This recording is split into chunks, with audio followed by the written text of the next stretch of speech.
Hello everyone, and welcome back to the next episode of the Single Reviews. This might be a bit shocking, but the episode chosen for this week's review wasn't won by just a mere few votes. It won by a whopping 22-vote landslide. And what episode was that? Well, let's take a deeper look into PA Problems. Sir Topham decides that his old public address system is too old and decides to upgrade to a newer model. But throughout the day, the new system causes nothing but problems and chaos occurs all over Sodor. Edward then quickly hurries over to the scrapyard before the old system is to be scrapped. I'll be honest, the first time this episode premiered, I wasn't really all that invested in it. The most I got out of it was that it just existed, and I left it at that. However, it has been more than a few years since I've watched this episode, and my opinions, to no one's surprise, have changed. So let's go over our story. One of the most notable things about this episode is that it is a very rare Sir Topham-based story, which always has some kind of potential to be good. I've stated so many times by this point that I much prefer SDH in the CGI series, solely because I like his comedic approach, and not the dickhead we got stuck with in some cases back in the classic series. I've seen quite a few people point out that this episode is very similar to the Season 6 episode, The Fogman, where SDH pretty much does the exact same thing, but believes a machine is more reliable than a human. If you guys remember what I said about this episode back in my Salty Secret review, I said that it was pretty much a perfect episode. Yeah, that's not entirely true anymore. I've discovered I have a lot more gripes with it than I first realized. In spite of that, while I do still enjoy The Fogman, I think this episode is 10 times better. One of the reasons why is because, at least in this one, Topham didn't take away a man's job without thinking about the consequences it would have later on. Some might argue the saying, if it ain't broke, don't fix it, because his decision happens pretty much out of nowhere in both stories, but I think the way it's done in Fogman comes off as a bit harsh. Like, Cyril has been doing this for a long time, and he just kinda gave up on him in a way to move on with the times. Whereas here, I don't see a problem with wanting to upgrade, but just because something might be old and out of date, if it's giving you no trouble, then don't worry about it. Which brings us to the other reason why I like this, the way the moral plays out. I'm also not a huge fan of having plots literally slapped in your face, as I just did that with Bold and Brave in my last review, but this time, it's done in a way that's not super aggravating. The way Sir Topham learns this lesson is done through Edward, and that could be looked as either perfect or really cliche. You interpret that however the hell you want.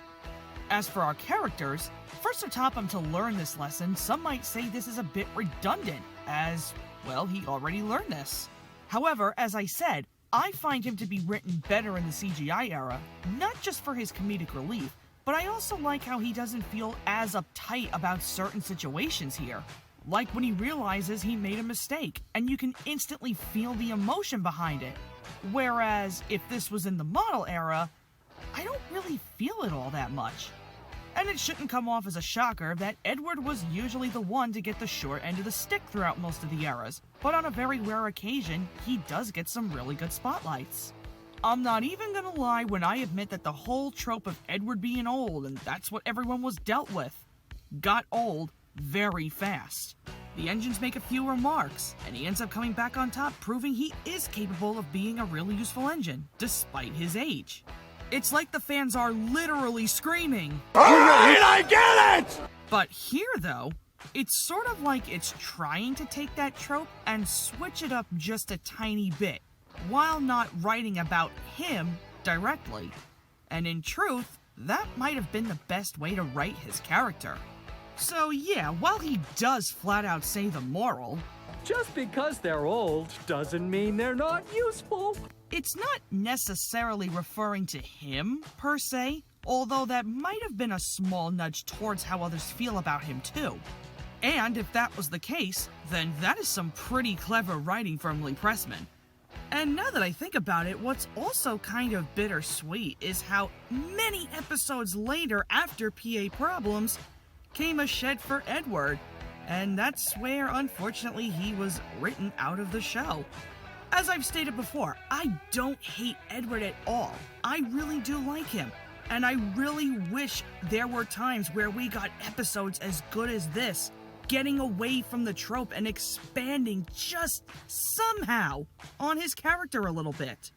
I should also note that, once again, I'm not exactly the biggest fan of Reg, but admittingly, I actually kinda like him in this episode. Just seeing him rock out with the public address system is hysterical. Hello?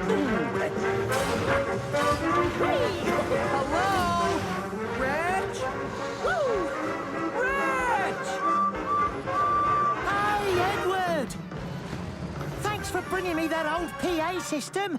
It's still working perfectly! To take such a nothing character and make him this likable is baffling, in a good way. To conclude, PA Problems is a very well-defined hidden gem. It took an old plot and made it so much better, adding in a few comedic moments here and there. I really like when Lee Pressman can take older stories from the classic series and turn them into much better ones in the CGI era. I may not always be a fan of his work, but it's episodes like these that I have really begun to show much more interest, appreciation, and respect towards. It's a real shame that this episode never made it to home media in the States. I think it would have been an awesome one to have. And with that, I rank it a 9 out of 10. I've been Yamite, and I hope you all enjoyed this review. Thank you all so much for watching, and be sure to like, comment, and subscribe for more of these reviews and other Thomas-related content. And feel free to check out some of my other reviews in the playlist down below in the description. Until then, I will see you all in the next video.